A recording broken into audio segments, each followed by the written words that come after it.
We had to go on Michigan Avenue, and the amount of people that stopped and took out their phones and were taking a picture of the car, it was pretty funny. I happened to go on Twitter and just search Ghostbusters on a whim. Somebody had posted a picture of us unloading the truck from one of the balconies above us, so that was kind of cool. And then throughout the day, I just kind of kept checking, and people were tweeting about seeing the Ghostbusters car driving around Chicago.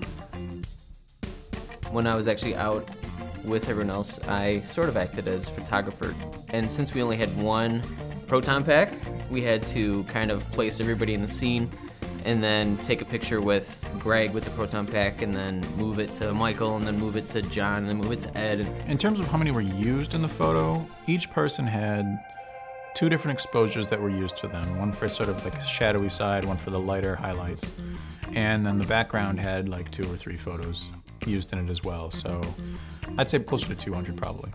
Mike P actually, he came in later. We shot him in our studio here. And we shot him against a white screen, simply because he's not a ghost and he can't really fly. You can understand that, you know, once we get it into Photoshop and start compositing, there's a lot of layers to deal with and trying to figure out what looks best.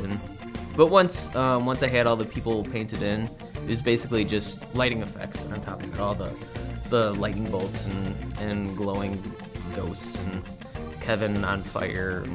Mike Petrick really just did a ridiculous job at taking all of the components of our ideas and all the shots that we took that day and really putting together probably one of the most ridiculous compositions for a New Year's car that I've ever seen.